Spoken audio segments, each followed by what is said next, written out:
C'est bon? Right. Okay, I think we're good to go. Okay. It is. Do you have a presentation, Marcus? Yes, a PowerPoint, so you have to let me share. Yes. Okay. Right now. Yeah, off you go. Shall I start? Yep. Well, I'll say a few words in introduction, of course, and okay, let's say a few words in introduction first, and then we can get started. So, welcome everybody to this first session of our History of Russian Literature seminar for the fall of 2025. It is our great pleasure today to welcome our colleague and friend Marcus Levitt. Marcus is Professor Emeritus in the Department of Slavic Languages and Literatures at the University of Southern California. Marcus is a renowned specialist of 18th century Russian literature and culture. He has published extensively on the subject as well as on other subjects, and he has published several monographs, including Russian Literary Politics and the Pushkin Celebration of 1880, which came out in 1989, as well as The Visual Dominant in 18th Century Russia, which was published in 2001 and translated into Russian and published by NLO in 2015.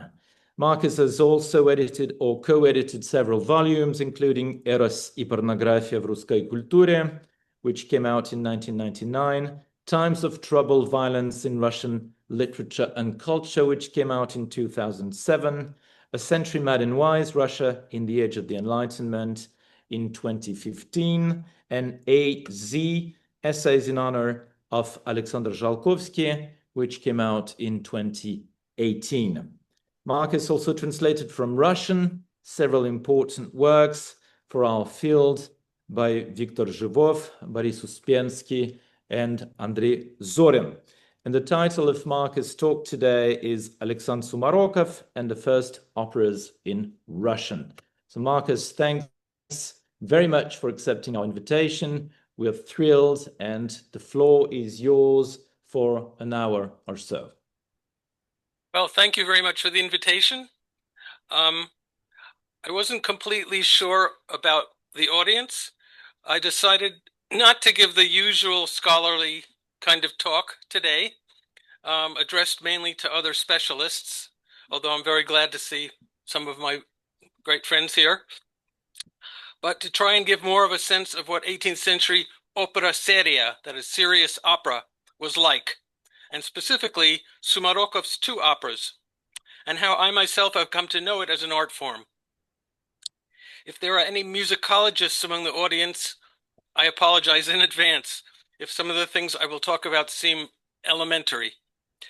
A few years ago when I gave a talk in Milan, I asked the students whether any of them had ever been to Italian opera, and nobody raised their hand.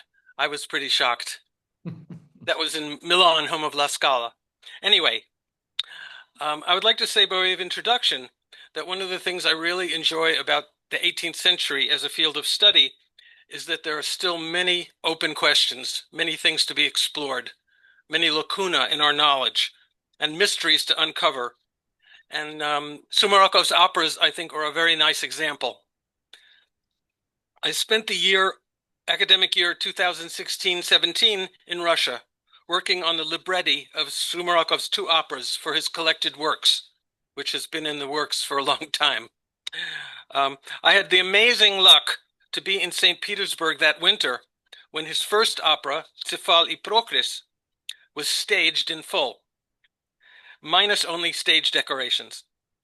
261 years after its premiere in 1755, and for the first time since the end of the 18th century, that is more than 200 years ago. This, I would say, was one of the most exciting discoveries or rediscoveries of 18th century Russian culture in recent times. The production was the fruit of many years' labor and study, which is the subject for another talk, and was meticulously recreated and performed by the early music festival in St. Petersburg. by the soloists of Catherine the Great under the direction of Andrei Reshetin, formerly a violinist for Aquarium, which is where he got the money to establish the early music festival, by the way.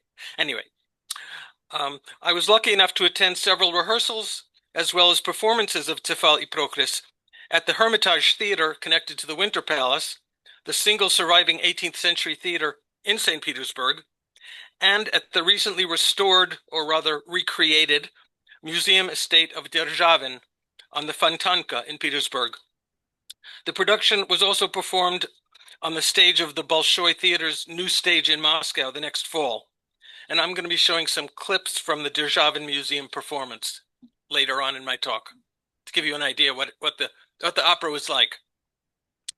This and Sumarokov's second opera libretto, Alcesta, of 1758, were the first opera libretti written in Russian, performed in Russian, by Russians. The music for Tzefal-i-Prokris was composed by Francesco Araya. Well, maybe I'll start with my PowerPoint, see if it can get going.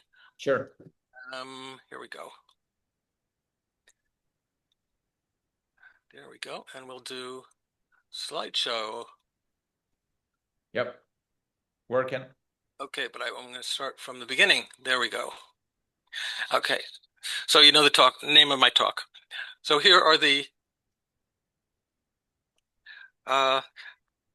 Araya, Francesco Araya, the Kapellmeister and court composer from Naples, who had spent 25 years in Russia and who wrote a dozen odd operas for the Russian court, of which Tzefal-i-Prokris was the last major production. It made something of a sensation when it was premiered on February 27th, 1755 at the so-called Wooden Opera House on Tsaritsyn Lug, that is the Field of Mars now, next to the Summer Garden, which was designed by Rastrelli, where the French, Italian, and ballet corps troops were performed. It was produced several more times by the end of the century, then disappearing from the stage for more than 200 years. The score of Alcesta was by the German composer Hermann Friedrich Raupach. Its success, together with the music he wrote for Sumarokov's ballet and prologue the following year, led to his appointment as Kapellmeister in Araya's place. I don't know how many of you are familiar with Sumarokov, so I'll just give a few words of introduction. One of my college professors used to say that there are two sorts of great writer: those whose works we still value, and those who were considered great in their lifetime and shaped the literature of their day, but have mostly been forgotten or completely forgotten. Sumarokov is a prime example of the latter category, someone who, if you'll excuse the anachronism, considered himself and was considered by his contemporaries as the Pushkin of his day. For several decades, he was a central figure in the creation of modern Russian literature. Arguably, he was the first professional, full-time Russian writer, although that depends on how you define a professional writer. He founded and directed the Russian National Theater, for which he supplied most of its repertory, published the first private literary journal in Russia, helped establish the norms of the new literary language, and provided models for virtually every current European poetic and dramatic genre, including fable, song, sonnet, elegy, satire, eclogue, idyll, epigram, ballad, madrigal, rondeau, folktale, and a wide variety of odes, panegyric, spiritual, philosophical, anacreontic, Horatian, and Sapphic, as well as the first Russian operas, ballet, and other libretti. However, his reputation took a dive in the later tradition, when practically the entire 18th century culture, starting with him, was devalued as worthless. In Pushkin's memorable phrase, Pushkin was a weak child of foreign lessons, slaboye ditsya chuzhikh urokov, unjustly harsh but very effective for having found a clever rhyme for Sumarokov. For these reasons, I was very gratified when my colleagues at the Pushkin House in St. Petersburg, one of the leading centers for the study of 18th century Russian literature, decided to take on the publication of a multi-volume critical works of Sumarokov, the first volume of which should come out later this year. We'll keep our fingers crossed. The texts of most important 18th century writers, with only a very few exceptions, deserve their own full critical republication, which consists on a very crucial step, right, in their serious study. And this includes writers like Tredyukovsky, Kantemir, Derzhavin, and Karamzin. Anyway, when my colleagues laid out their plans for the new edition, they asked me to work on Sumarokov's theatrical works for the court, including his two operas, since I had already published an article on his ballet libretto, Прибежище добродетелей, and no one else wanted to undertake the task. It was at the bottom of the list. There was almost nothing written about these works when I began, except by Russian musicologists. And among 18th century literature specialists, no one, or next to no one, knew anything about them. I had come to St. Petersburg to work on this. The proposal to create an opera in Russian came to Sumarokov directly from Empress Elizaveta Petrovna. The deciding factor was evidently the existence of a group of Russian and Ukrainian singers who were able to perform this difficult music, Italian opera.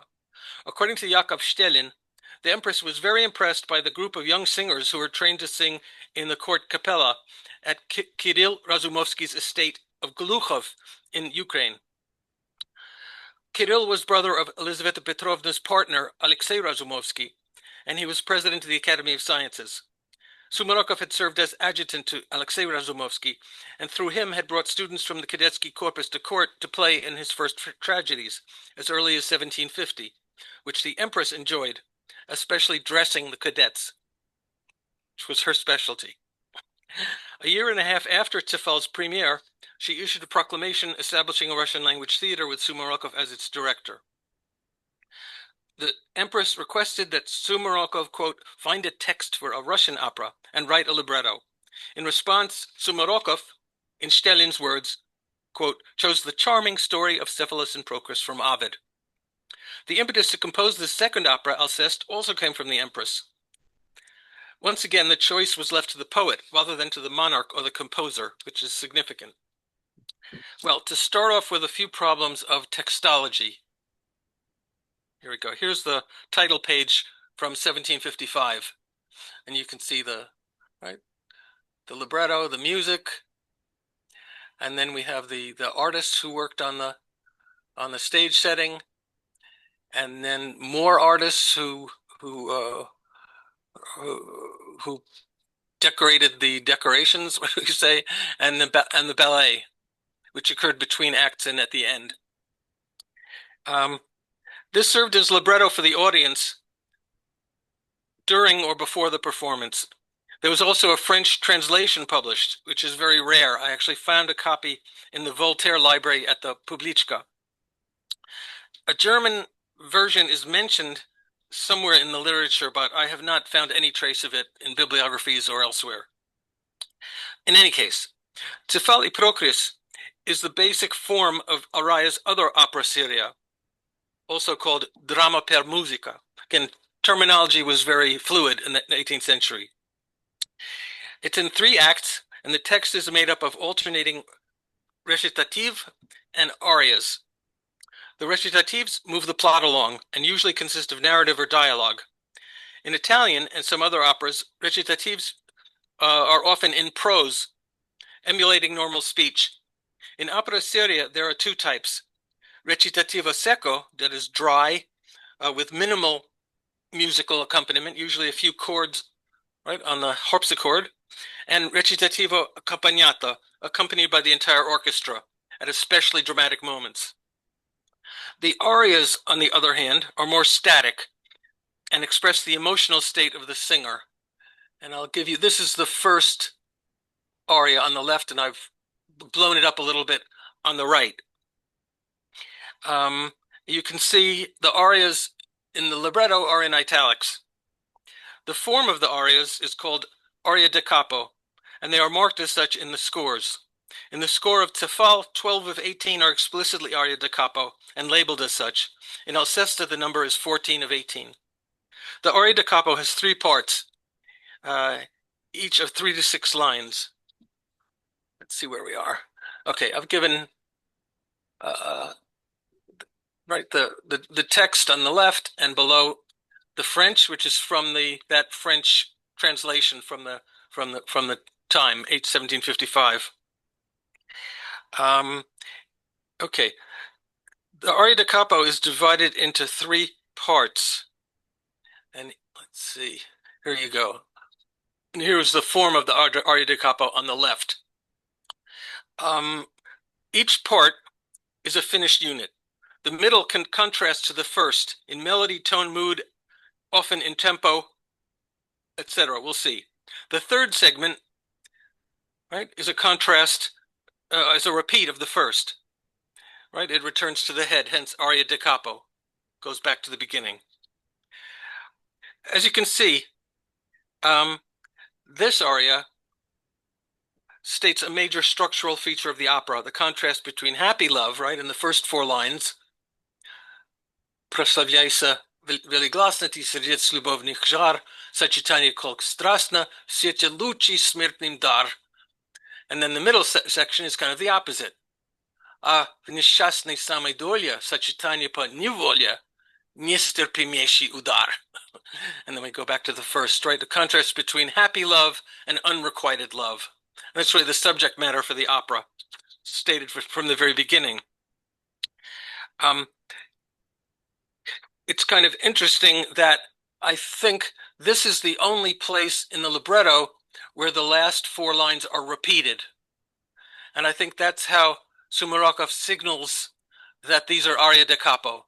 That is, the libretto does not repeat the last section of the aria da capo and does not put any divisions between the three sections. Does that make sense? That was one basic issue with the libretto that I learned immediately upon looking on the score, that the libretto, right, pursues different goals than the performance copy. If you're familiar with Baroque opera, there are lots of repetitions of lines, of the sections of the aria, and of the entire aria itself. This accounts for their length, which are often many hour-long performances. If you printed out all the repetitions in the performance, I would estimate the length of the text would be, I don't know, 5 to 10 times longer. Anyway, the division of the aria da capo into three parts, at least on paper, might seem to be a very simple matter. And if you printed out all the repetitions, you might imagine that all of them would be hard to take when sitting in the theater. But in the hands of an effective director and conductor, the repetition of the words allows for significant action and development through the music, which does not merely repeat, together with the accompanying pantomime, allowing the performer to go through various moods and modulations, giving the aria a progression and ability to achieve different effects. And I've watched a whole bunch of Baroque operas on YouTube, and it's quite interesting from that point of view, what the director is able to put into one of these arias, which go on for a long time. And it's not mere repetition. It's really, kind of the heart of the performance. Musicologist Tamara Livanova observed that Sumarokov, quote, follows a strict system in his operas. He uses poetic forms depending on the structure of the whole and the dramatic function of the arias. The composition of the whole is characterized by great harmony and is thought out down to the smallest detail. As in Italian opera seria, Sumarokov's arias are distributed hierarchically according to the importance of the characters. In contrast to Italian practice, however, in his arias, Sumarokov uses a variety of poetic forms and meters, trochaic, iambic, even amphibrachic, which is directly related to the changing musical tonalities, both within the arias and among them. In recitative, mainly written in iambic meter, with lines of varying length, Sumarokov, also unlike Italian practice, consistently uses rhymes. Right? In Italian, sometimes the middle lines will rhyme, but there isn't a kind of a strict rhyme scheme.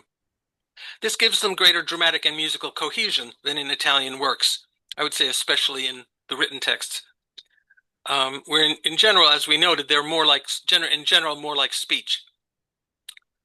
I'll just note in passing, I was extremely lucky to get access to the original performance copies of Sumarokov's two opera scores that are preserved in the closed library archive of the Mariinsky Theater, formerly the Direkcja Imperatorskich Teatrów, the Directorate of Imperial Theaters. But that's another story. Maybe we can talk about it during the question and answer, if you want. Opera seria, to go back, was the grand opera of the period and the premier European court genre. In Martha Feldman's words, it was the, quote, century's most significant musical art form. I guess the non-musical would be French tragedy. Anyway, on the one hand, it featured grand spectacle involving a host of performers, orchestral musicians, vocalists featuring exquisite and difficult coloratura, and I didn't add the third part of the aria da capo was usually the time when the singer got to show off what he or she could do. That is, a lot of the effects and coloratura. But right, it's also spread throughout the whole aria. Large-scale sets featuring perspective art by famous scenic designers and painters, as well as ballet dancers and choruses. It thus involved a substantial outlay of labor and required a very large contingent of workers to prepare: composers, choreographers, costume designers, painters of scenery, which was often repainted. Machinisti, those who built and operated the stage machinery to create elaborate effects, such as earthquakes, magical transformations, shipwrecks, and so on, which was a very important part of opera seria, having the right kind of spectacle. The gifted Italian painters at Elisabetta Petrovna's court, Giuseppe Valeriani, Antonio Perisinotti, and Francesco Gradizzi, worked on the set decorations and sets, and as well as the costumes for Cefal and Alcesta. As I understand, they also painted the costumes, which I'm not sure how that worked. Although several sketches for stage scenery by Valeriani have been preserved, none can be directly tied to Sumarokov's operas. Notably, the credits for Sumar's operas included these artists, as we saw, as well as those responsible for correcting with paint, ispravlение красками, that is, painting over old scenery for new use. These were labor-intensive productions, usually produced about once a year. And just to get us in the mood, I'm going to play a clip from Russian Ark. I don't know whether you've seen it, from 2002, by Sakurov, which is kind of a tour of the Hermitage, led by this guy in the middle, who's Marquis de Custine. A story for another talk. But in any case, they enter the Hermitage through the theater and from backstage.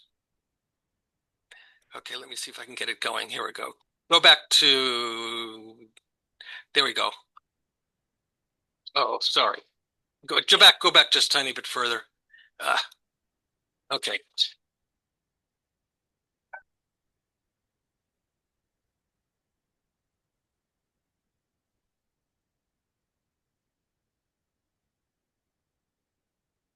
There's no sound, Marcus. Is it supposed to be silent? I don't think so. You can hear the sounds to YouTube. Oh. It's not very important. Okay, right. I remember that movie, but vaguely.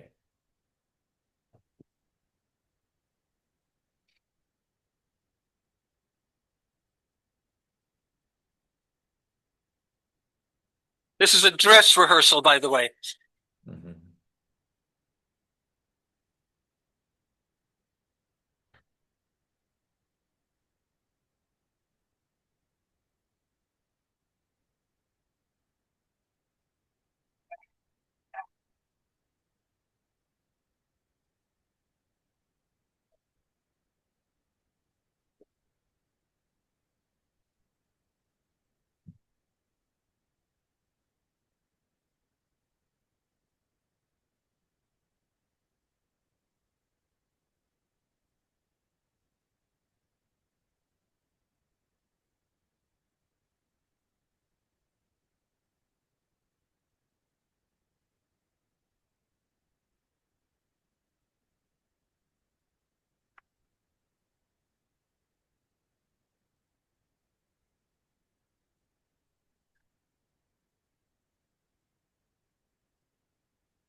Okay. Right, we have a dress rehearsal of a scene of, it seems to be a goddess, right, descending in a chariot. And it ends, I think, very appropriately with Catherine the Great in the middle of the theater, giving her thumbs up. The monarch, of course, was the principal audience and the raison d'etre, right, for the presentation. Court theater, and opera seria in particular, has been called a theater of political allusions, designed to glorify the monarch and affirm her sovereignty, especially in Russia, where palace revolutions were the rule. And there have been a series of excellent recent studies on the theme of opera and tragic theater. Let's see. No, that's not what. Here we go. Here are some of the titles. On the theme of opera and tragic theater and the way they functioned as instruments of power in relation to political absolutism, in particular.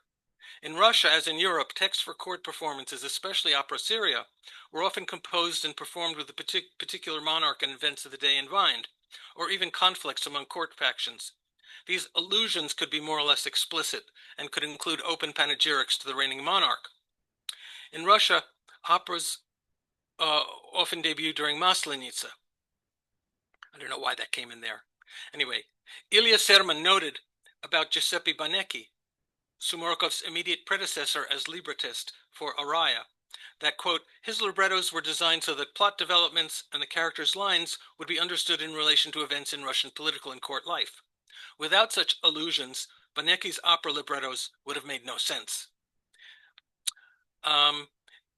And in this connection, it's relevant that a Saxon diplomat and former secretary to Chancellor Bestuzhev-Reumin named I.F.A. von Funk, I'm not sure exactly how it's spelled, who attended the premiere of Zefal, sent a coded dispatch home relaying scandalous gossip about the opera's hidden allegory. Well, I'm going to skip over this for time, but this is from the Saxon State Central Archive in Dresden, and you can see it was written in numbers, and then the person went through and decoded, right, and wrote in German what the dispatch actually said. Quite a time to read that. In any case, this makes sense also because Elizabetha Petrovna's court, especially at this time, was very full of intrigue, if you know the literature of the time. We can go back and talk about this later in question and answer if we want. However, I would agree rather with the musicologist Abram Kozinpud, who proposed that it is precisely the absence of such allusions that is the distinctive feature of Sumarokov's opera libretti. Well, anyway, I'm going to go on here. Kozinpud argues that Sumarokov's operas contain no such political allusions. He also suggests that the main innovation of the libretti should be sought not so much in the field of poetic form, as Livanova had suggested, although this was a period of formal experimentation for Sumarokov in his theatrical works, but rather in how he reinterpreted mythological plots. Kozinpud claims that the distinctive feature of Sumarokov's operas is the theme of, quote, the moral superiority of man over the gods. Well, I agree that how and why Sumarokov treated mythological themes is a central issue. I do not find the hypothesis about moral superiority very convincing. There may be various answers to the question of why the first Russian operas were written on mythological themes. Maria Kristina Bragon, who's in the audience, and Nadezhda Alexeyeva have recently highlighted various aspects of the use of classical mythology in 18th century Russian letters. And I'm also going to just skip over this. We can talk about this later. Professor Bragon analyzes Lubechnaya literatura, that is very popular Povest o приключении английского Milorda Georga and so on, that features heroes' adventures prompted by the intervention of gods and goddesses and provides a mythological lexicon at the end. In contrast to the use of classical mythology in low genres, which was pretty popular in Lubechnaya literatura and in burlesque, Alexeyeva discusses the relative scarcity of classical and mythological references in 18th century poetry. that is, in high literature, and asserts that such references most often did not go further than merely the surface. On the one hand, Russian poetry aspired to become part of the European scene and assimilate its literary and cultural values. Yet, as Alexeyeva notes, Russia, quote, in no way belonged to this tradition, either genetically or historically.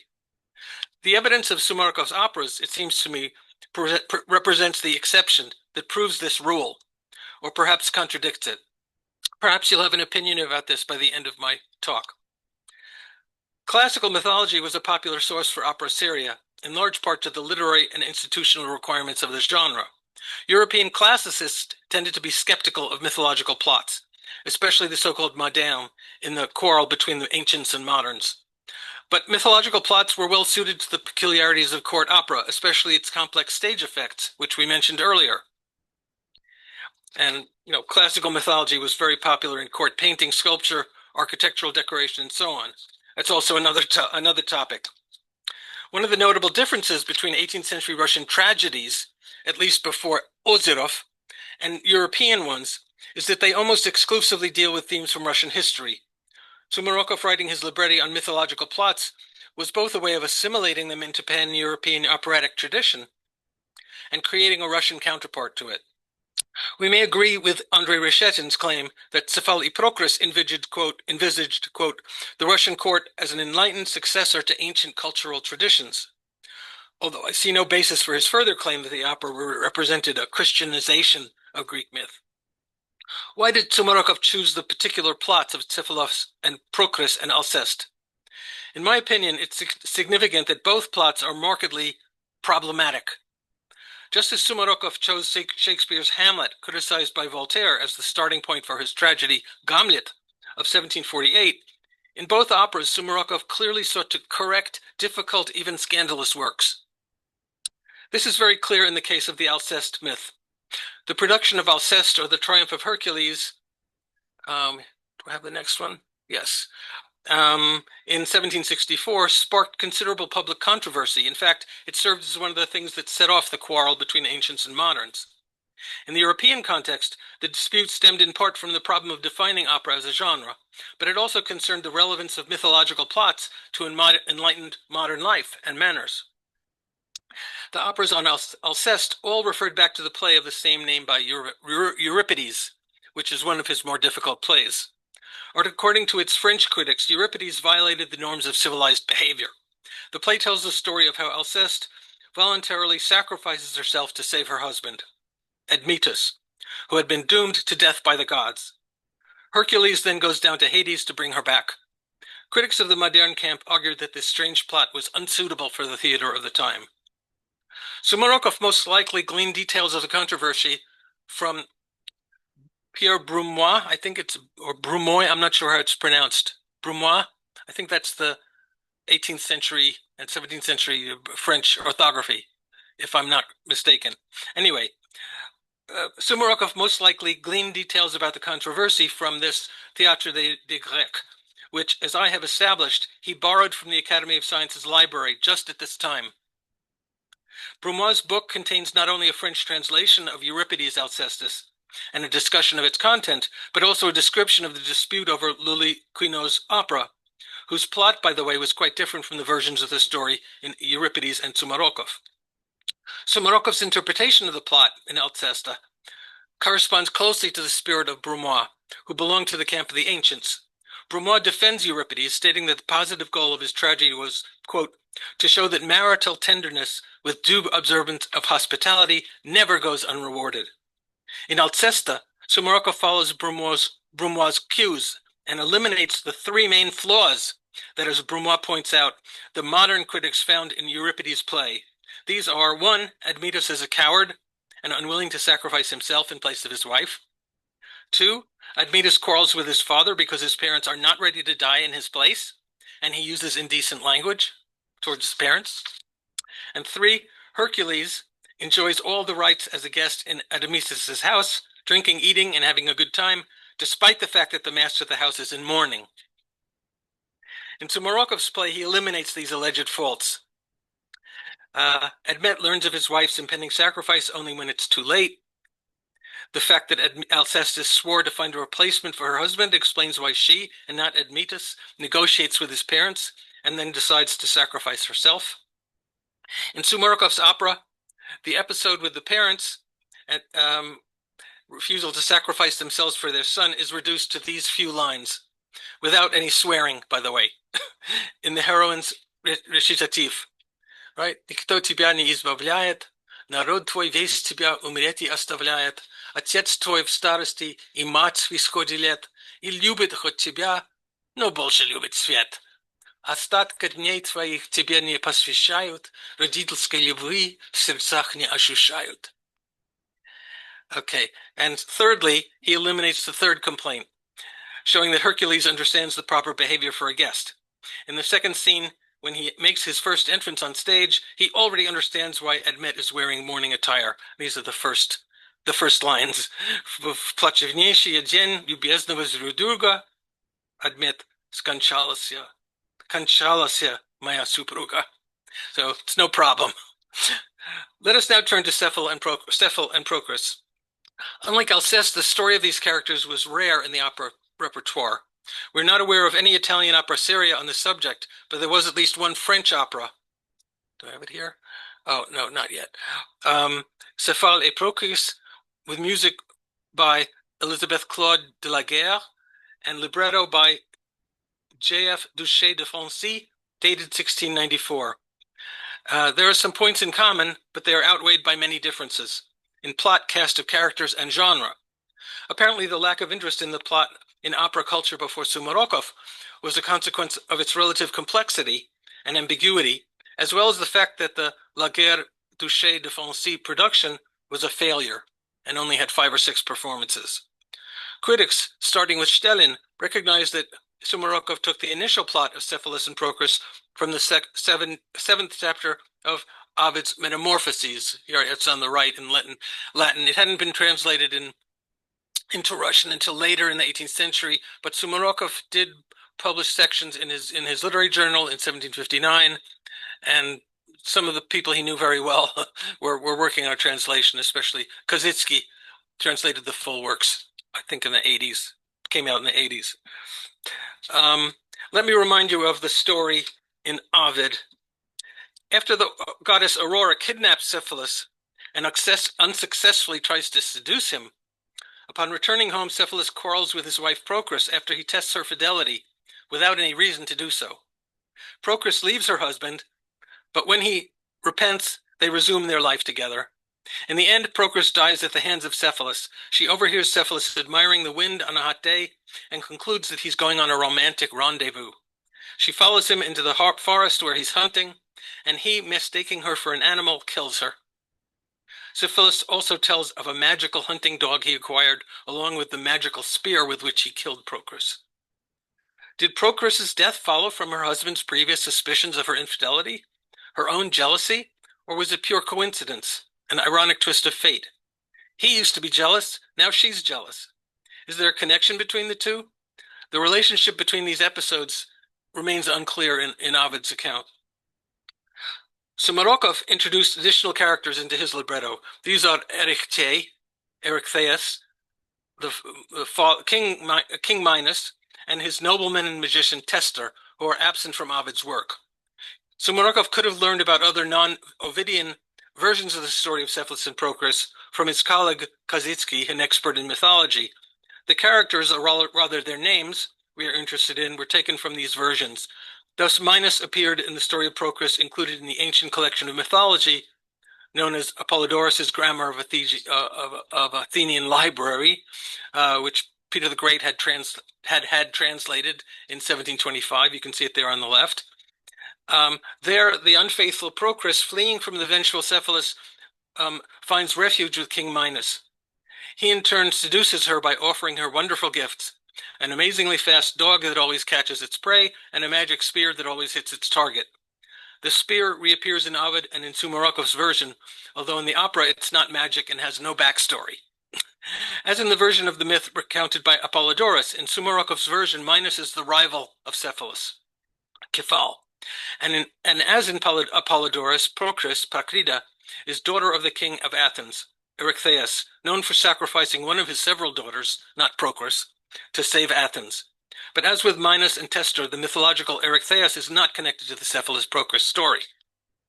In Sumarokov's opera, after Aurora fails to seduce Cephalus, whom she'd kidnapped, she summons Minos, who is jealous of Procrus's love for Cephalus as the goddess is jealous of Cephalus's love for Procrus. She orders him to have the magician Testor stir up Procrus's jealousy with a magic spell, which leads to the tragic denouement.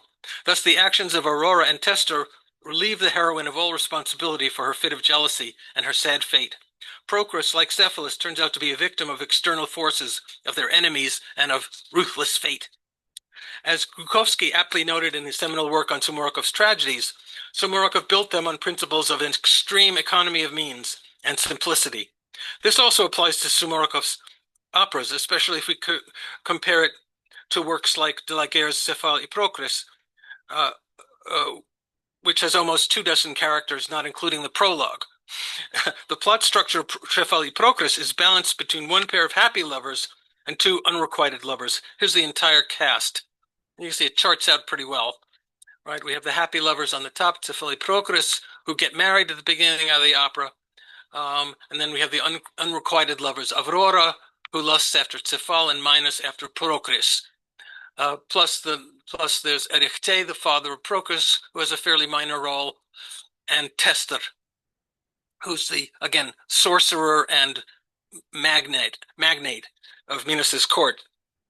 In ancient mythology, the character of Testor has no connection either to Minos or the story of Cephalus-Procrus. Sumarokov evidently included him for his own artistic purposes. Unlike other versions of Cephalus and Procrus, in Sumarokov's opera, the misfortune of the loving spouses depends on purely external factors. The intervention of Minos, Testor, and Aurora, in which I think Testor plays the key role. I'm going to go on to, this is Testor's spell that he recites in the third act over Procrus. It's a remarkable moment. On the one hand, it's an example of this dry recitative, accompanied only by chords on the clavichord, but on the other, it's like no other recitative in the opera, as it is marked by lack of rhyme, uneven number of lines, and without a clear metrical scheme, which I think you don't really notice when you listen to it. Here, I'm going to play it for you. Can you hear? No, actually, we can't. No, sorry. Can you hear? Oh. Can you hear clear? No. There No. might be some button on Zoom that allows the music to be heard better. No, the audio, no, that's it. We're not sure about So this button. you can't hear it, huh? Well, it's too bad. I have various clips from the opera. I know there's somewhere in Zoom. Let's see what it says here. Shoot.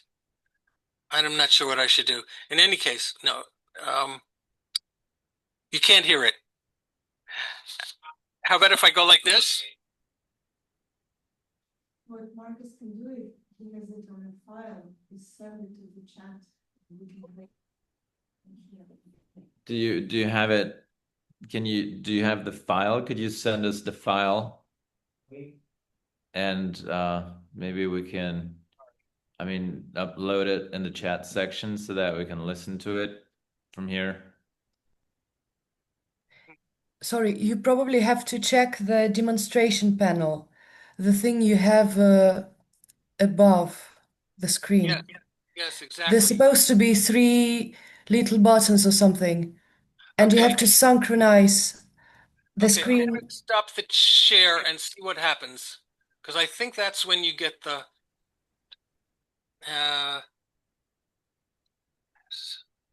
audio settings. Could that be it? No. No, it has to be done during the presentation. It does? Yes. Can you tell me again how to do it? So as soon as you start a demonstration, Yeah. normally you have a panel of demonstration to stop the demonstration, something like that.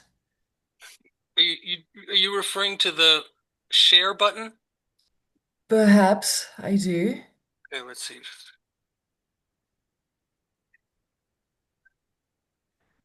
You share. Let's see. Shh. And when you share, you have like a menu. Right, I'm on that menu. I don't know if you can. No, unfortunately, we cannot see this menu, Right. but it's somewhere here. You have to click and Yeah, I know it's somewhere here, but I don't know where. I guess it's Oh, on share the. sound. Here we go. Found it. Found it. Mhm. Okay. Okay, this will work. Okay. I'm sharing. Okay, let me go back to the beginning. Yes?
Okay, this is one of the more mysterious moments in the libretto.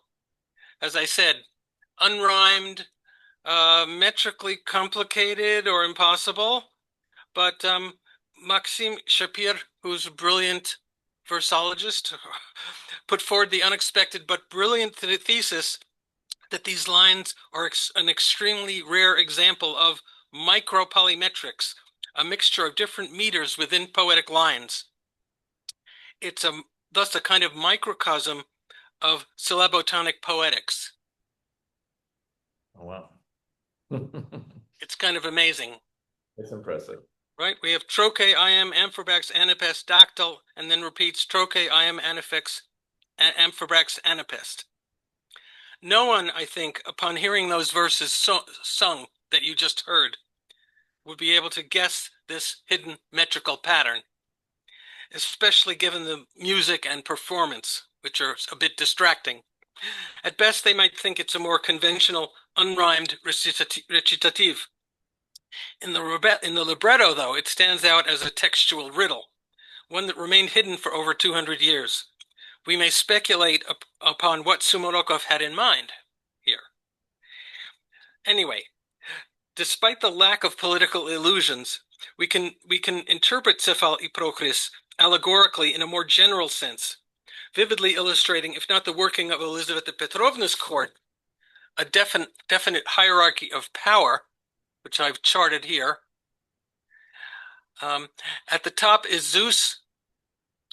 I'll refer to both as Zeus and Jupiter, who does not appear on stage or speak, but speaks through Minerva, who in turn manifests herself in the opera as an incorporeal voice, or via other characters to whom she has spoken, announcing the will of the heavens.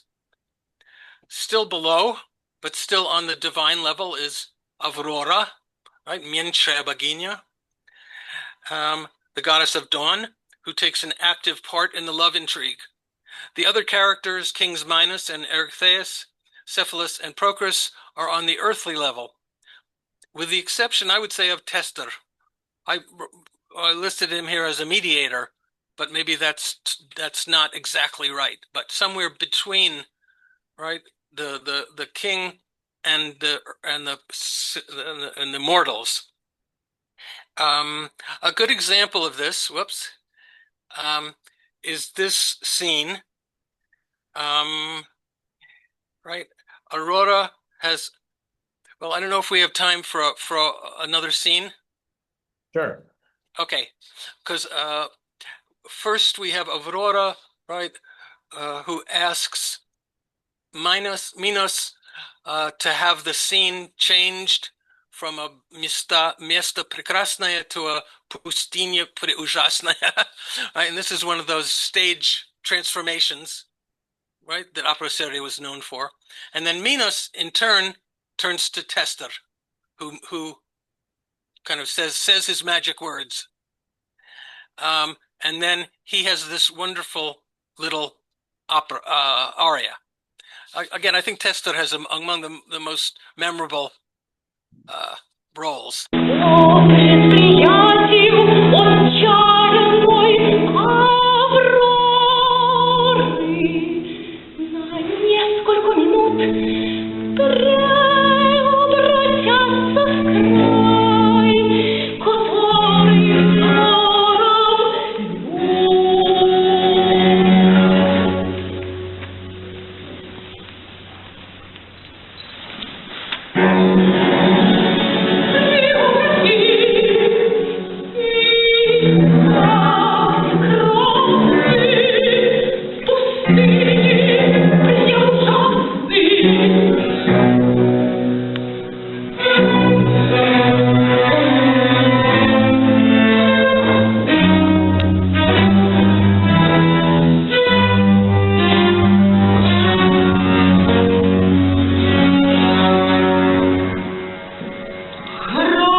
I'm going to stop there, although I think that's such a great moment.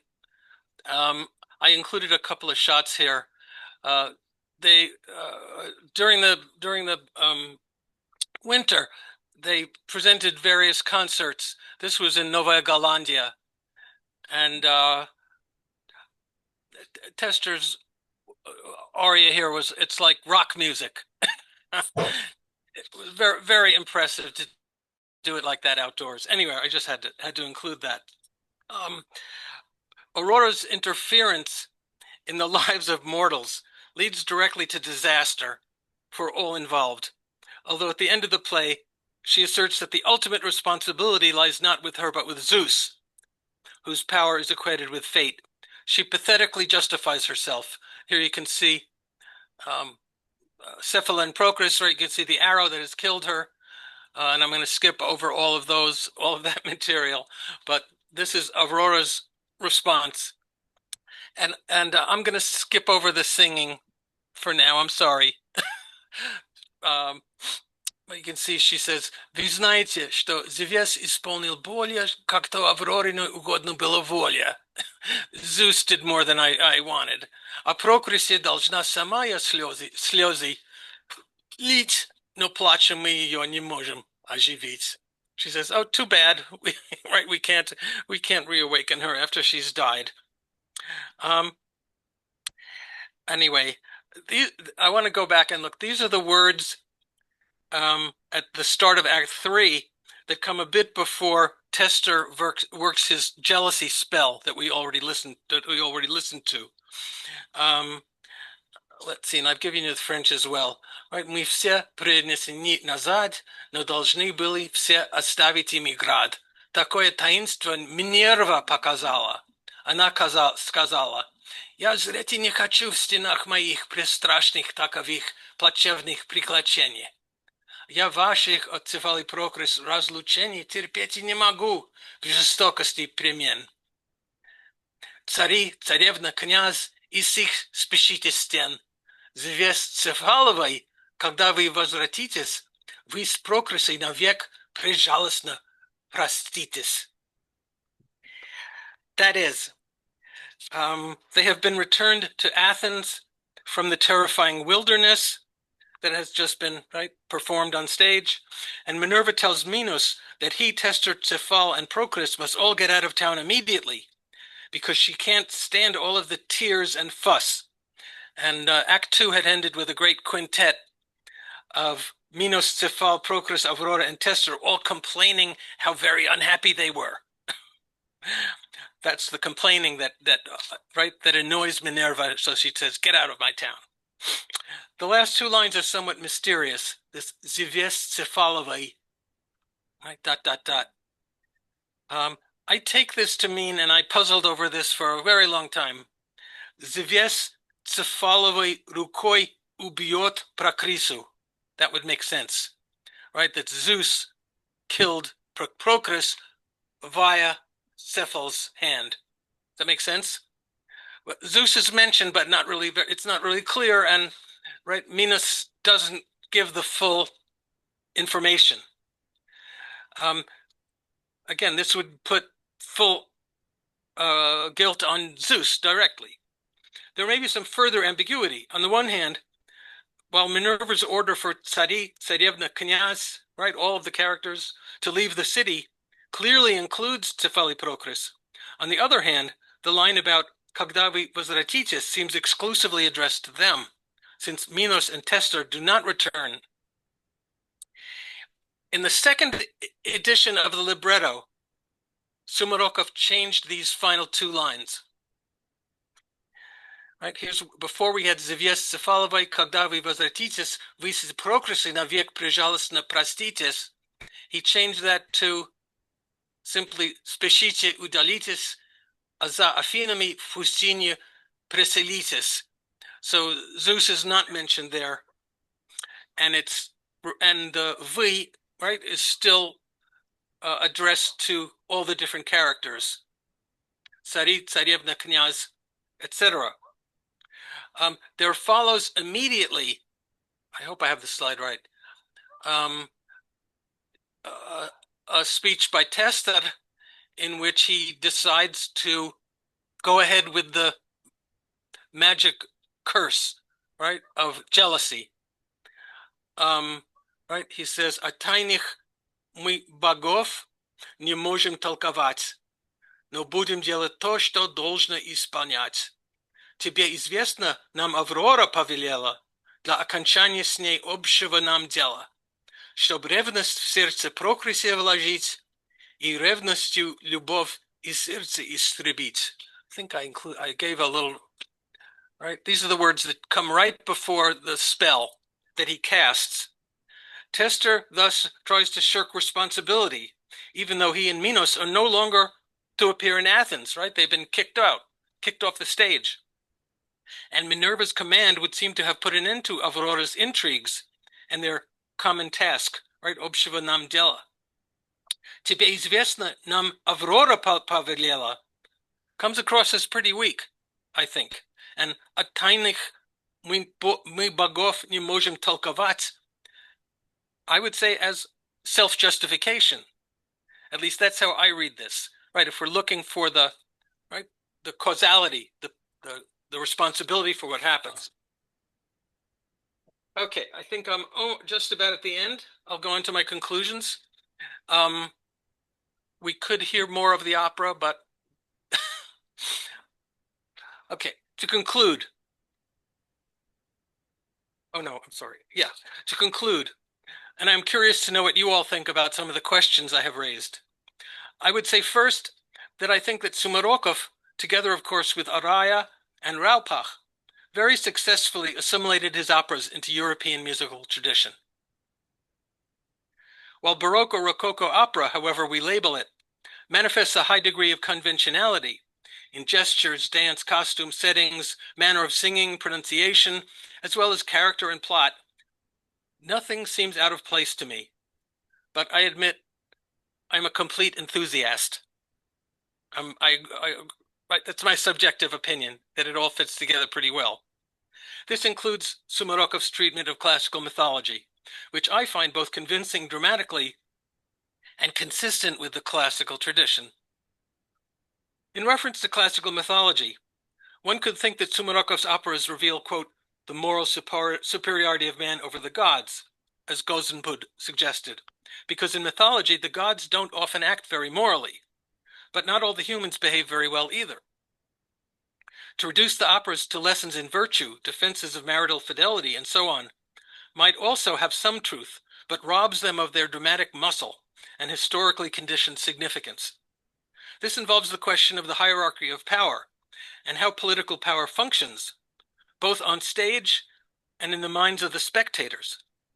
As in Aristotle's theory, which Kirill Aspavat has very effectively applied to Sumarokov's verse tragedies, the universe, here that of absolutism, is a place where violence and terror may happen at any moment, which theoreticians of absolutism like Hobbes and Tatishev acknowledged and even encouraged, that it was a good thing to terrify your subjects occasionally, to remind them of who's in charge. In the world of classical epic and tragedy, misfortune and death also come from above. In other words, out of the blue, due to fate, destiny, the gods, whatever they're doing up there, right? От тайнах мы богов не можем толковать. For the audience, the symbolic violence enacted on stage is to be psychologically counterbalanced by the sympathy it generates, as it is offset by the pity we feel for the suffering of the protagonists. This is intensified by their purity and innocence, which Sumarokov, as we've seen, stresses, right? He takes out the ambiguity about who's at fault. And at the same time, the increased emotional identification that is at the heart of dramatic and especially operatic action. Well, that's where I'm going to stop. And this is from another one of their performances in town at the Philharmonic. Good. Well, Thank you. Thank you all for listening. Marcus.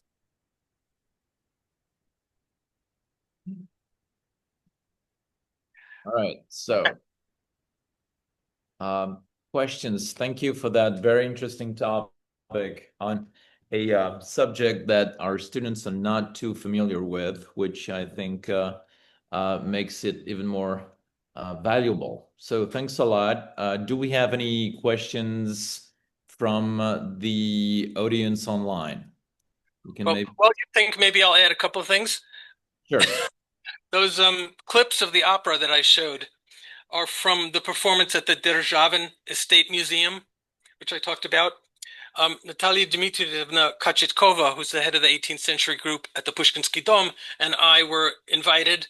And they when we came in, they brought us right to the front and gave us seats. And just a few feet from the singers, again, there was no stage, so they were performing, just a few feet in front of us. It was just amazing. And I happened to have my funny little Nikon Coolpix with me, and I recorded as much as I could. You can see the sound wasn't too terrible, at least for a presentation like this. And so what you showed us is your own recording. That's right. I was just holding the camera down here and recording. That's what, it's a little bit jerky, but I thought the sound was. No, it's good. Was there any official recording of the performance? There has been, and you can see a lot of clips on YouTube. Okay. Unfortunately, not the whole performance. Right. I've been somewhat naggy for Andrei Reshetin to release it, but I don't know. It's complicated. I don't know who's in charge of that. It was recorded. I believe it was also recorded at the Bolshoi, and you can see clips from that and from various performances. So you can get. It's not the same, but you can see these concert performances. Anyway, I was just completely blown away by that performance. It still gives me goosebumps. I don't know whether you felt that way. Especially Tesser's arias are just It is very impressive. Thanks again. So I will have questions about the performance later on. So any questions? Anything anyone would like to know? Yep, sure. Okay, so we can get started with questions from our students. Okay. You can ask us from there. All right, we have several laptops in the classroom, so okay. Sure, I will. Okay. Do you hear me? Yes. I have a question about Aleksandr Sumarokov in general. Do you know if there were any libretto for ballet based on his work or only opera? No, his one ballet, Прибежище добродетели, Sanctuary of Virtue, I also did the critical text for. So yes, it's been published, as well as a prologue, which was written about a battle during the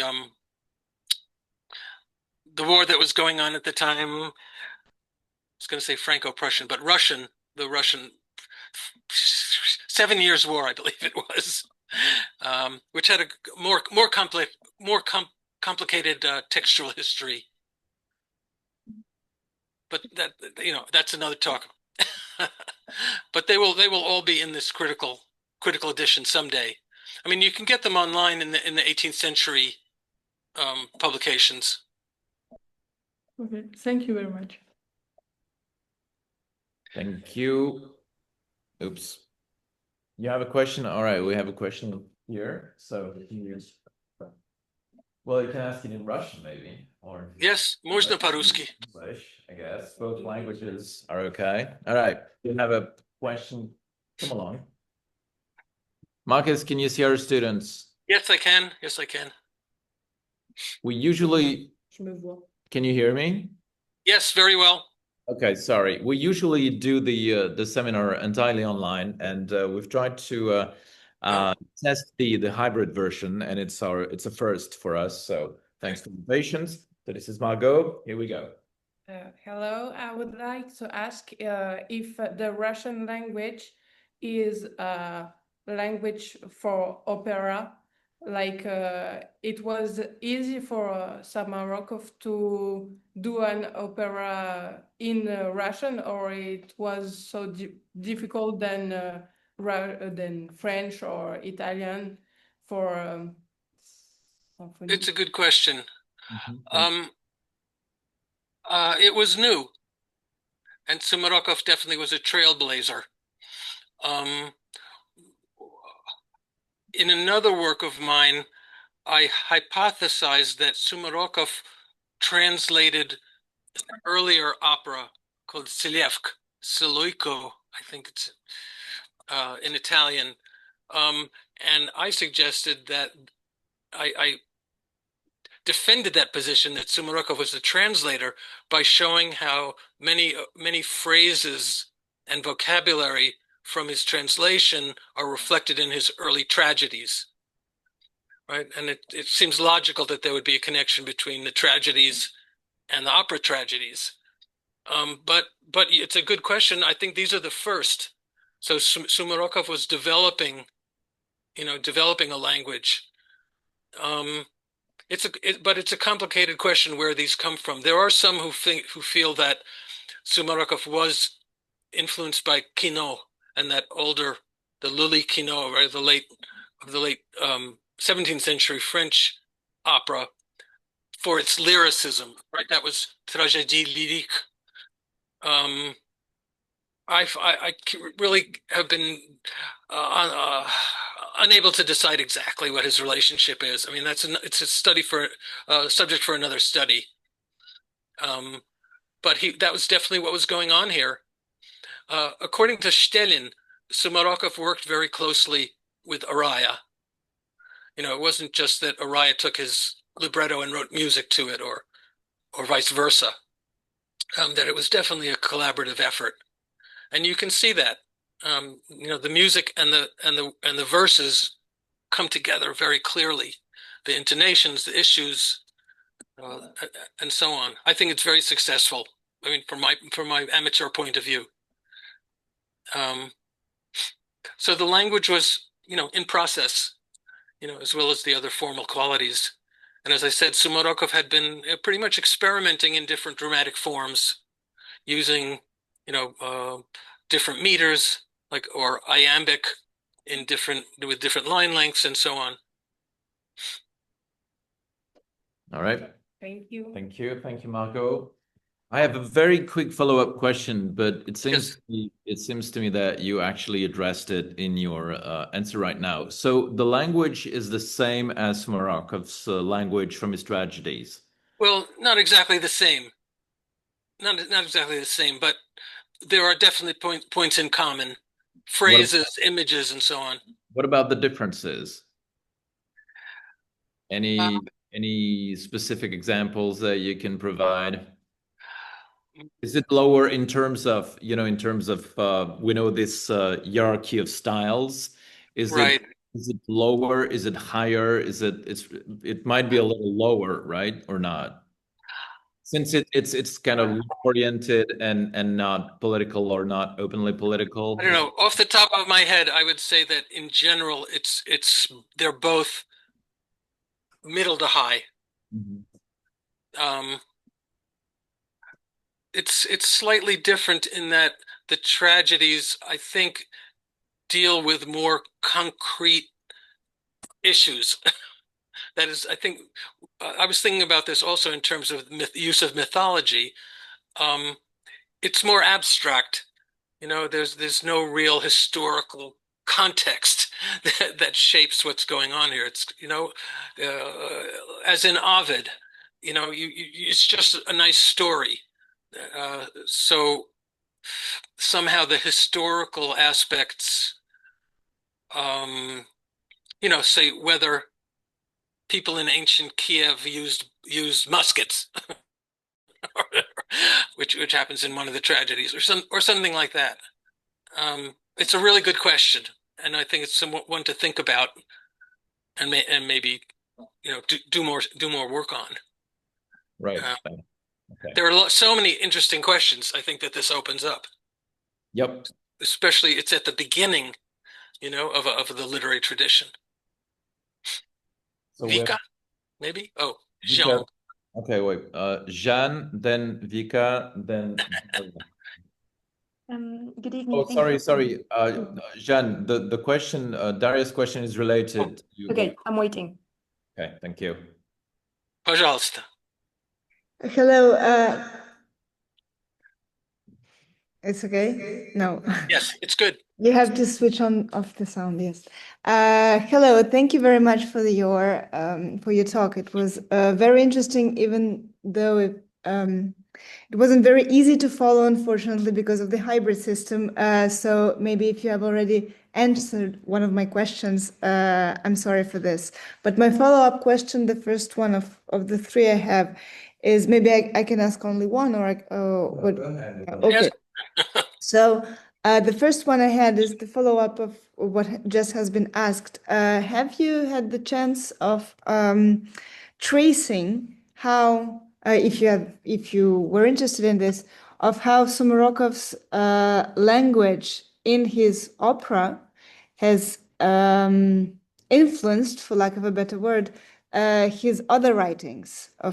Can we consider this this work on opera as well as a step in elaborating a Russian literary language, and how much is it linked with what was before and what came after in Sumarokov's work, and especially what is the relationship between this work and his poetry, because you spoke of poetry, of course.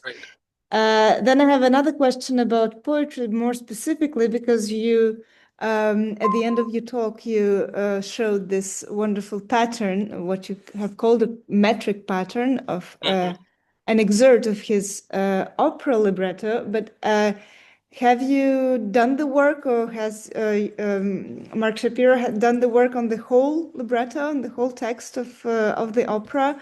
And if not, how can we really talk of a pattern, or is it something that cannot be measured in classical metric terms, and can it be approached rather than as a, I don't know, as a work in progress metric wise? So can we really talk of a pattern, or is it maybe we can? So this is my question. And I had two other questions, but you don't have to answer all of them. There are more concrete ones. I was really interested in what you have said about all the people who worked on the opera, the decorators, the costume makers, etc., etc. Most certainly, there has already been works on it. But what can you say, maybe, or point me towards works on the subject, on the matter, on decorations specifically? Were they, because you have said that decorations were reused and maybe repainted over and over, and how were they used and reused, and were they maybe used for other genres as than the opera, and for ballets and for theater? And I found this whole thing fascinating, because this is something that will stay in Russian culture even in the 20th century, the idea of decorations, of reusing decoration and what it means for a spectacle, etc. And I had a last question, but it's not really a question, it's like a remark, but also I found it very interesting that maybe you have said it already, I'm sorry if I've missed it, the troupe who has put up the spectacle that you, not the spectacle, the performance that you have shown us, it's only women, if I'm not mistaken. No. The soloists of the era of Catherine. Oh, sorry. The soloists of Catherine the Great are women. It's true. That were in the performance clips that I showed you. So, but that's not true of the 1755 performance. There were boys and girls.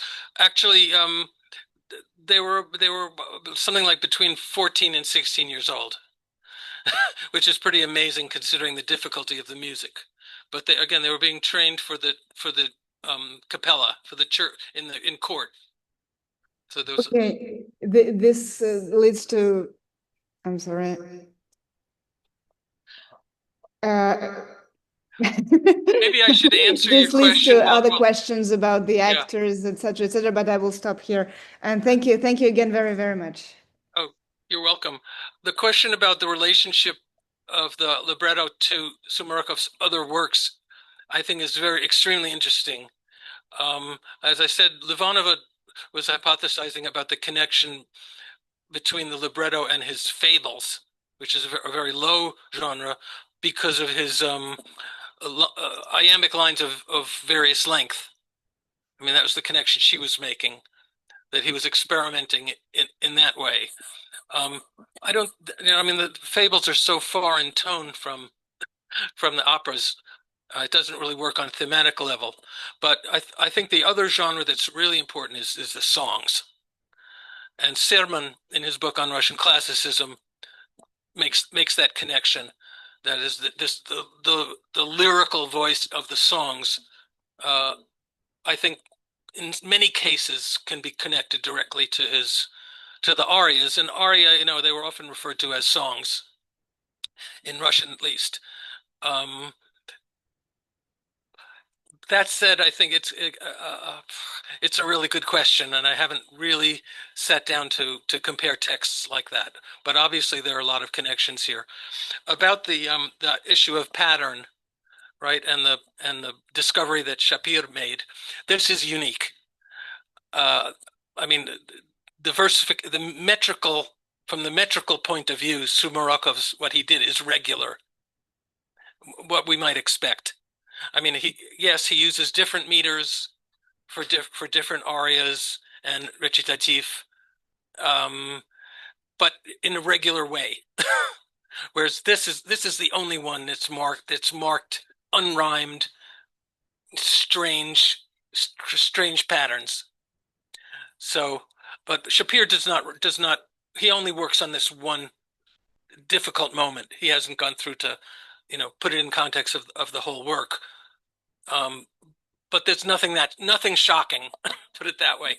Again, I talked a little bit about the differences between Sumarokov's practice and the Italian, and that's an interesting subject. But I think you have to know Italian better than I do. I can only do it on a superficial level and with the help of Italian colleagues. My work on Selevka, I had the help of Bianca Solpasso, who's a wonderful specialist in 18th century. And if you look at my article, which was in 18 vek, I have an appendix with all the Italian and Russian texts, if you want to look at them. Your question about the artists, you know, there is a work on Valeriani, which discusses some of these issues. There's relatively little, though, not really, you know, not in great detail about how all these things worked. I mean, the theaters are gone. As I said, the Hermitage Theater is the only surviving theater in Petersburg from the 18th century. There are a couple in Moscow, but about, I mean, I guess there are records, if you go back to the archives, about, you know, how much they spent for candles and how much material they used, and, you know, the kind of nitty-gritty behind the scenes work that went into the theater. I think the repainting of scenery was not, we shouldn't think of it as them being cheap. You know, I mean, these were court painters who were used to painting, you know, the ceilings in palaces and other, you know, really monumental, beautiful painting, who were brought in. It was probably just an issue of practicality, you know, that the scenery was not going to be used again. No, I guess some of it probably was used again. I'm sorry, that was wrong, right? Because these operas were restaged several times. Especially Tsefali Prokres has an interesting stage history.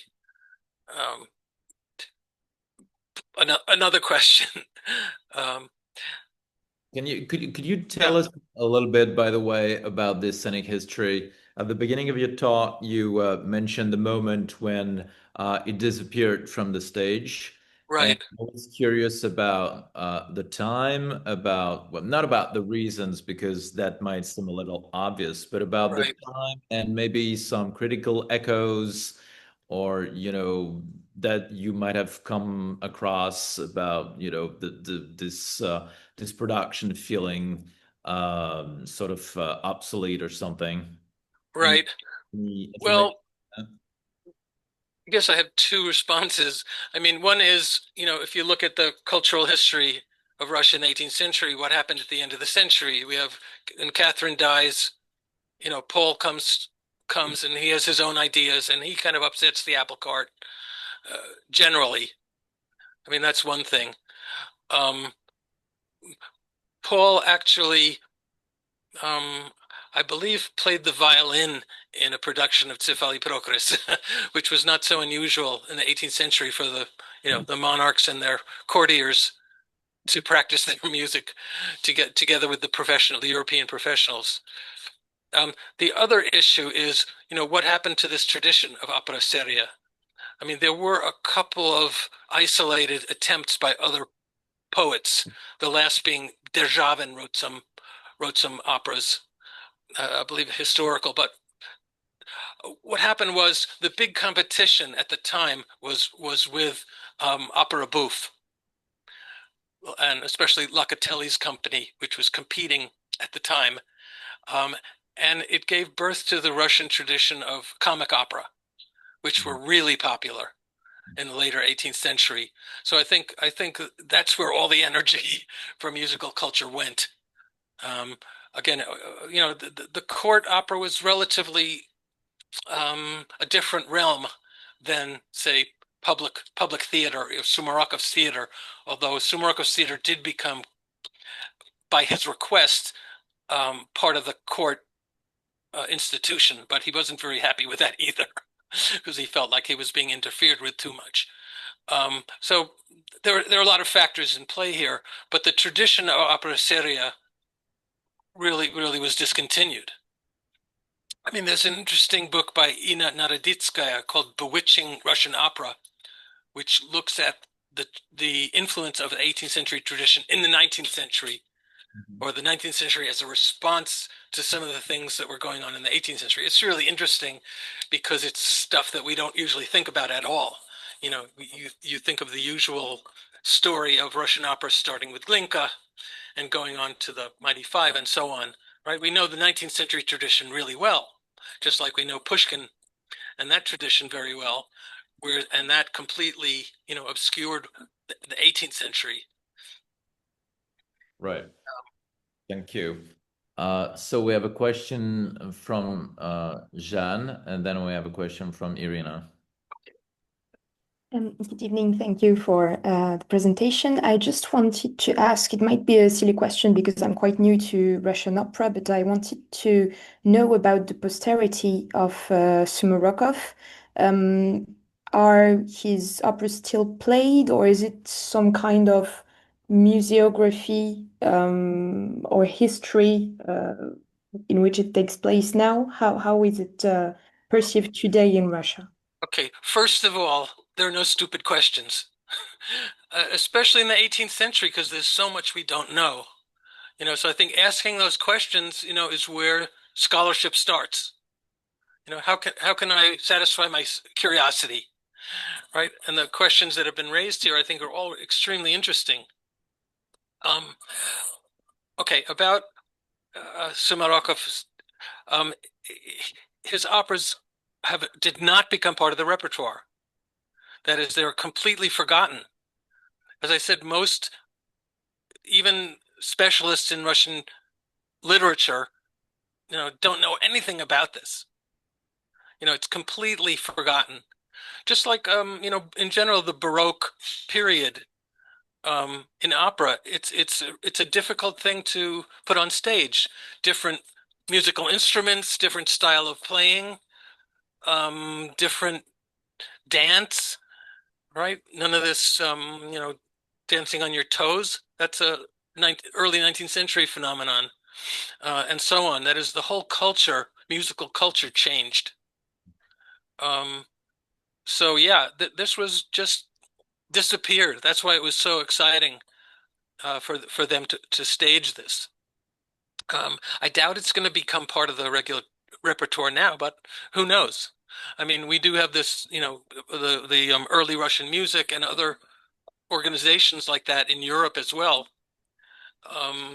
that do try to bring back these forgotten masterpieces, of musical culture. Did that answer your question? Good. I have a Yeah. quick follow-up question to what you just said and what Jen asked about. First of all, do you have any idea why Russian culture is resisting this rediscovery of its Baroque heritage. I mean, this fashion of rediscovering Baroque music and staging Baroque operas. It started in the West, back in it became really a big thing in the 80s, with William Christie and so on and so forth. Now it's a little less trendy than it used to be, because now what is becoming fashionable is completely forgotten 19th century composed, that they consider to be obsolete and were, as a consequence, forgotten. But it always seemed to be that and it's the same with literature. We know as 18th century Russian literature specialists how reluctant Russian scholarship has been for so long to reconsider and to include into the canon 18th century Russian literature. And obviously there's something similar with 18th century music. I mean, it's great to hear that there are a few groups performing Baroque music in Russia, but they're not that numerous, I guess. Right. And then it was kind of a one-shot thing, right? The stagings. So any idea how we can relate the literature situation with the music situation, in the sense that the canon is so frozen once and for all, as it has been for so long, as far as literature is concerned. And Annie's here, of course, and they're trying to remodel the canon with the other 19 versions, but it's so difficult. And is it that difficult in Russia for similar, as far as music is concerned, for similar reasons? What are your thoughts about that? I think it's very similar to the problems that people who produce Baroque in the West run into. I should point out that Andrei Reshetin and his group works with various German scholars and worked with them on this production. As far as comparing the musical situation with literary, it's kind of a tough one.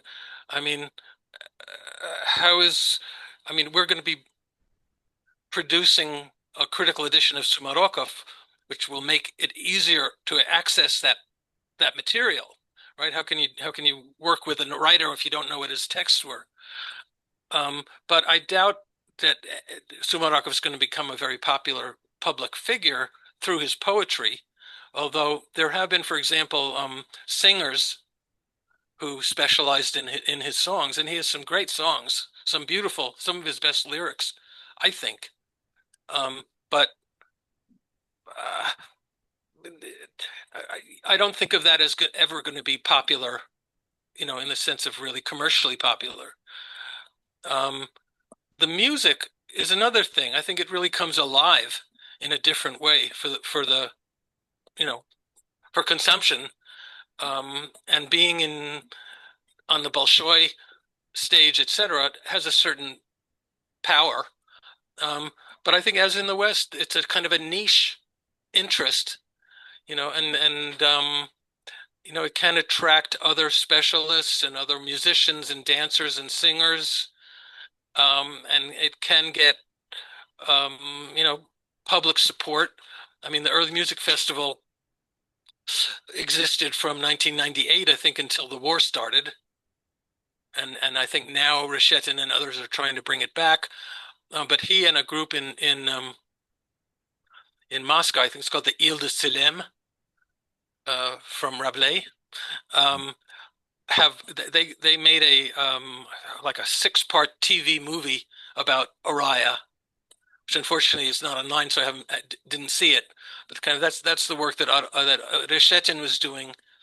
I don't know if you know the story, but he supported the invasion of Ukraine, and he fought with Grebenshikov, who was the head of Aquarium, who emigrated to England and was an outspoken critic of the war, and they exchanged public letters.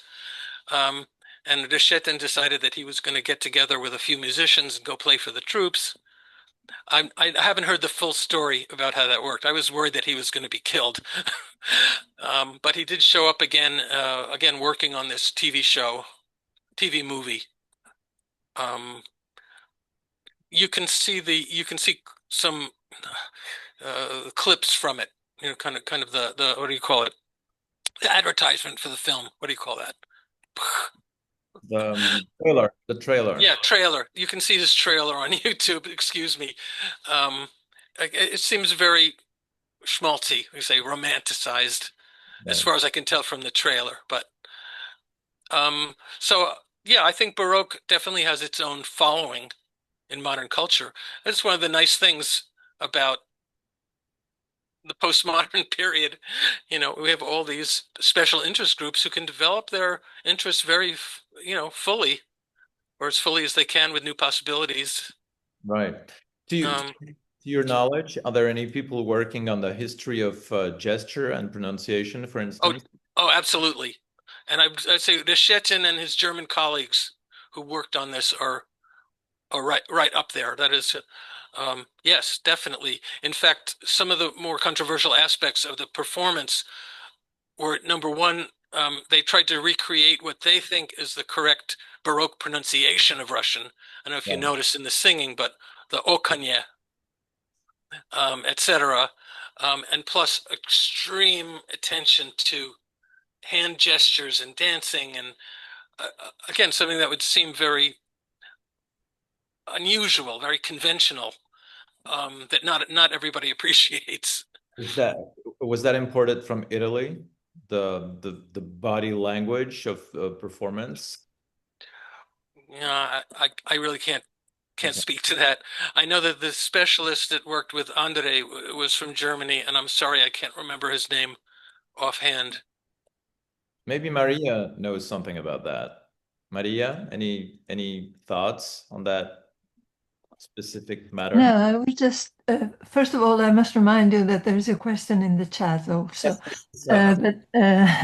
No, I don't know very much. I only remember that when we were in Graz for the International Conference on the Enlightenment, and there was a show of 18th century opera, and it was specially introduced by, I don't remember the names now, by people who were working on gestures, and the whole show was staged with traditional gestures which had been reconstructed.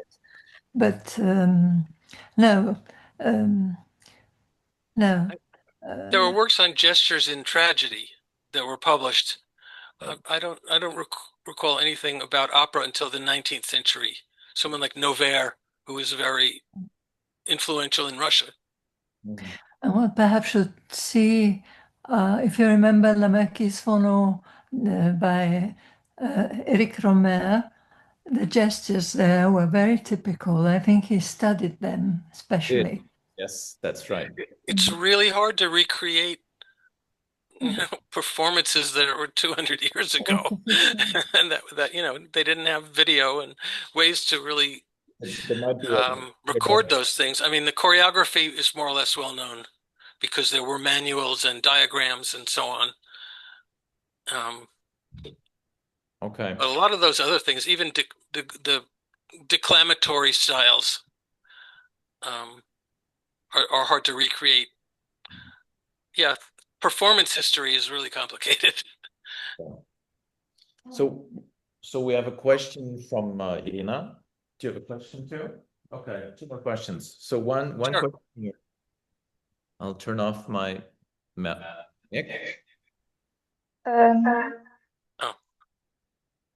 Это чуть генеральный вопрос. Это если бы он не выбрал именно вот этот вид оперы, там, где он вставляет греческие мифы, насколько бы его запомнили бы в историю, или это именно то, что он выбрал этот стиль оперы, что его запомнили, и он такой знаменит стал? Какое ваше мнение?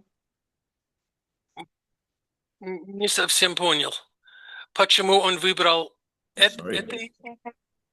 Sorry. Okay. Простите, Ирина, можно повторить вопрос?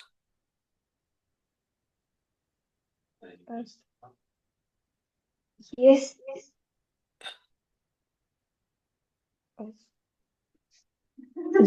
бы он если бы он не выбирал бы этот стиль, там, где используют греческие мифы, насколько бы он был знаменит, если он бы его не выбирал?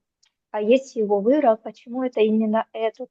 Почему бы не использовал другие традиции или другие мифы? Почему именно греческий? И насколько бы его запомнили бы в истории и литературе, если бы он использовал другое что-то? Мне кажется, что это ему было интересно, что у него коллега Григорий Козицкий был специалистом по греческой мифологии и даже печатал статью об этом в журнале Шумарокова. И тоже, maybe because it was different, than the tragedies, right, which had been historical.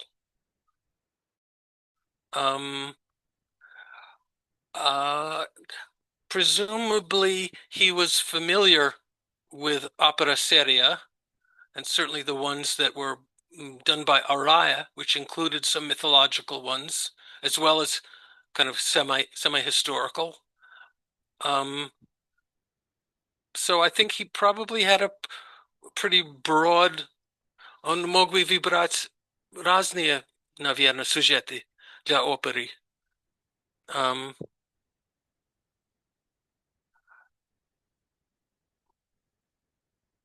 Ну, если бы, это очень трудно ответить.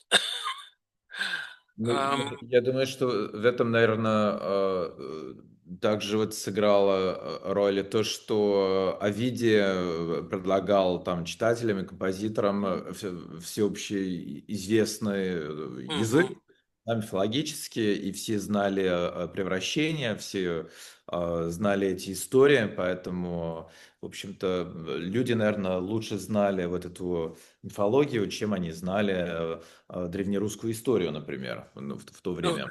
Ну, я сам указал, что дело в том, что в опере серия присутствовали это внезапные перемены, которые очень подходило к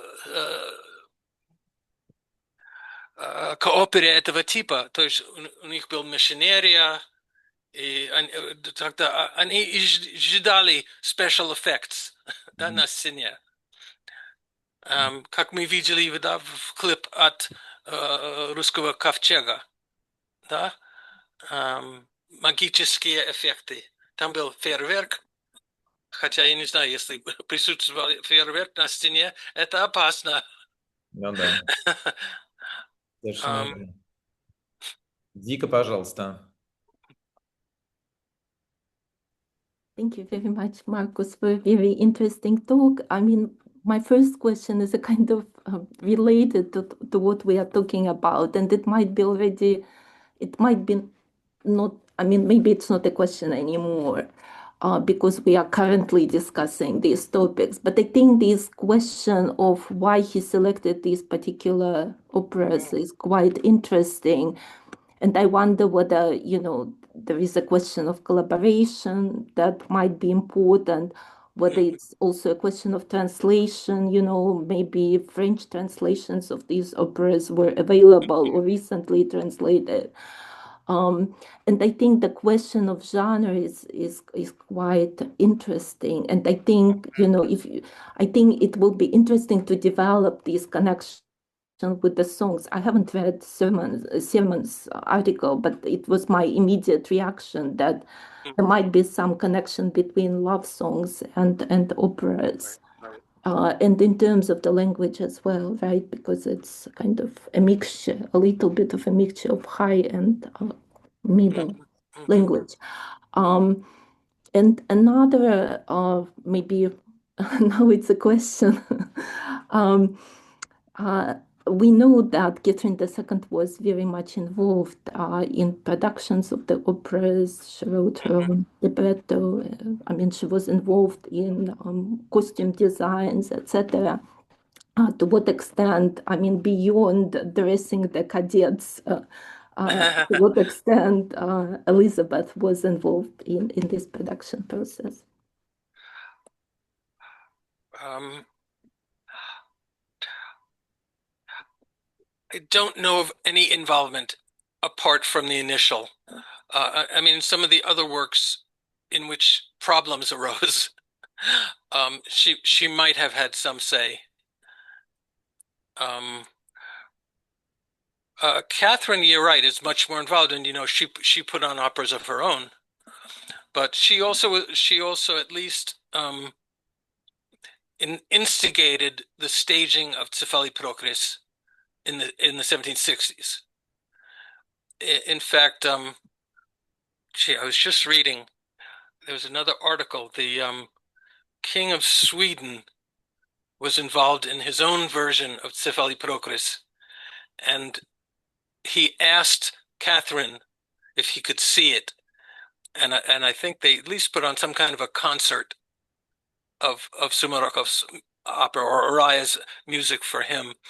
Although the writer of the article suggested that they probably used the French rather than the Russian, so it was a much different thing. But yes, it was around in the 1760s. As I said, there were even some private, some nobles who had their own orchestras who put on Cephali Procris for a big party. Yeah. And there was one I think who even used hunting horns. These big surf orchestras where each surf plays one note. It's an amazing phenomenon from the late 18th century. And in fact, there are a couple of recreated brass orchestras of that kind. I heard a couple while I was in Russia. They're quite amazing. You have like 20 people each holding one of these long brass hunting, right? Each that was responsible for one or two or maybe three notes. So they were, going between the different horns, but great sound and really impressive. Sorry if I'm changing the subject. Questions from our students? More questions? Yes, please. So thank you for your talk. I felt like you've spent most of your time speaking about the text, the lyrics, and not so much about the music. And so right. I have a few things that I found quite interesting. So you spoke about how in opera the lyrics often can repeat themselves while the music does not. And so one question is, was it used, for example, to create some contrast, like the lyrics remain the same, but the music changes to a more melancholic tone, for example? And another thing that I found interesting is you've mentioned how this complex poetic structure on one part and how it was obscured by the music. So what like to ask you, so do you think that the music was essential for the text, or maybe it so did it elevate it, or maybe it detracted from it? So what's your opinion on that? Well, a couple of questions there. Starting with the last one, for me, being exposed to the performance was just revelatory. I mean, it really is a different experience when you read this difficult text and try to figure out what's going on from when you see it on stage. So, I mean, I was hoping that we'd get some sense of that issue by looking at some of the scenes that I showed you. There's the changes in melody and rhythm, right, of the different parts of the aria da capo. Unfortunately, we didn't hear out the whole Tester's whole aria, which I really love, that trepesce duch vaminia. But it goes on and on, and I mean, it repeats and repeats and repeats. So, I wish I knew more about music. I mean, I think some of the musicologists in the histories of Russian music describe these phenomena a little bit more in a much more sophisticated way than I could. I would like to, read an analysis of that kind of how the music works. But I'm a rank amateur as far as the music. I am very impressed by Araya's score. I mean, you can really sing these things, and these were sung. That I mean, there's a snuff box in the Hermitage that has part of the overture to Cephali Procris. It's notes, in enamel on the snuff box. So these things were very popular. And actually, Sumarokov, I'm just babbling on here, but Sumarokov's initial kind of notoriety or being known as a poet was writing songs for minuets. Right before was the tradition of the so-called canti from the pre-syllabic period that Tretykovsky was kind of well known for. So singing and music was very important for poetry. I would recommend, just at least as a starting point, Livanova, Tamara Livanova. It's something like Muzykalная kultura в России XVIII века. It's in 2 volumes. It's really, really very good. At least as a starting point. I don't know if I really answered your question very well. No, I think you've answered. So thank you. Thank you, Gina. We have another question from there. Okay. Is that Janar? Janar? Janar. Hello, Professor. Hello. And thank you very much for your wonderful presentation. So I was wondering, how did Russian audience at that time react to this first opera? Like, did they see them as something very foreign, or did they quickly become part of the Russian culture?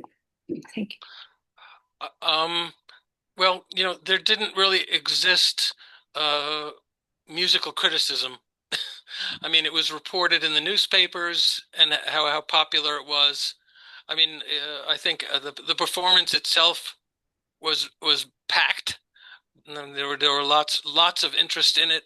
Sumarokov had to order more copies of the libretto printed up in the weeks before. And memoir literature, it was very popular at the time. I don't think it was I don't recall anything negative said about it. I mean, people were just amazed and impressed that these young teenagers, right, could perform this difficult music in a true Italian manner. That they were well trained. What about reports by diplomats? Were those any good? Were those any positive? Was that considered as an accomplishment, which testified of a new stage in the cultural development of Russia? Foreign diplomats? The only statements I recall were just the weirdness that there was going to be an opera in Russian. Okay. Nothing much more profound than that from memoir literature. I mean, Elizabeth gave presents to the singers and to Arai, and to so the imperial welcoming of the production was commented on a lot. Like she gave a nice fur coat to Araya and so on. And so, I mean, Elizabeth Petrovna definitely gave her stamp of approval to this. And he did go on to do another opera. Although things were changing, right? Araya left, and then he came back for a little while under Catherine, and Sumarokov worked with Raupak, as I said, on various works. In his letters, he even mentions wanting to do a comic opera with Raupak, but he never did. I mean, he had his finger on the pulse of literature and Russian culture. That's why I think he's a very interesting figure. even though, you know, a lot of his stuff is second rate. I would say. I mean, it's very hard for us to say from a 20th century position, but some of his some of his works I think are really good. I mean, he himself said that a poet should, go through his work and throw out most of it if he wants to have a good reputation. That's probably true even today. Right. So we have a last question from Marie, and then we'll Okay. you again, and we'll let everybody go. Okay. So thank you for your presentation. I just wanted to know if the operas were exported outside of Russia or the empire, or maybe were there influences on other literature? I know it's not your fault, but I'm interested. Right. in that. Thank you. I don't think so.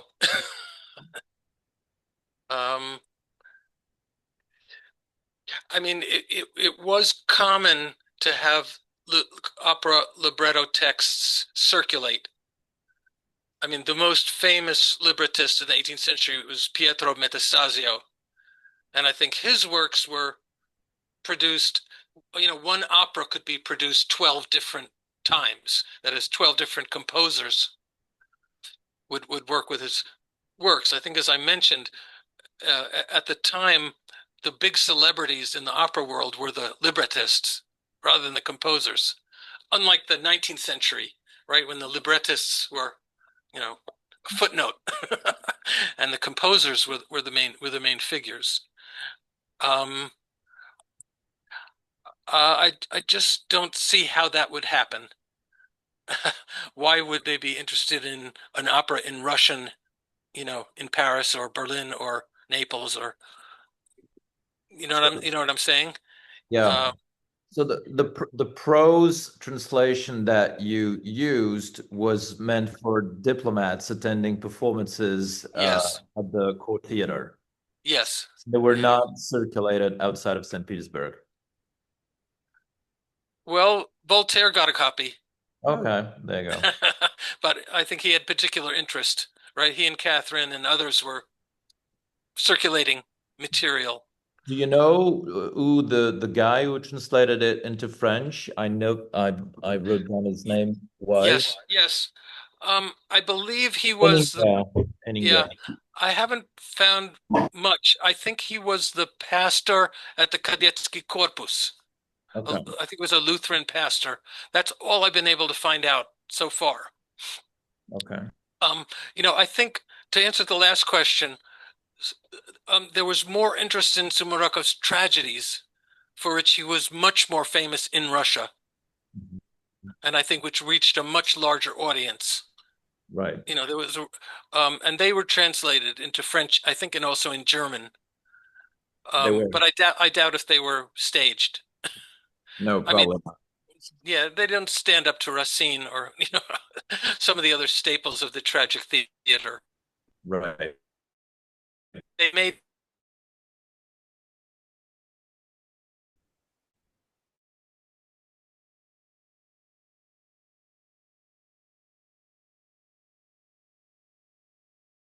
nowadays. I mean, they could. You could.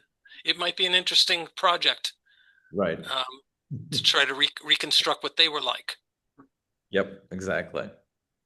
But I think the music, is what really gives it excitement. It really gives it. Well, thanks for sharing all that with us, Marcus. It was really interesting. Thanks again. Let's have a applause. Thank you for your interest. And if you have any other questions, you can just write to me. Rodolphe will give you my email address.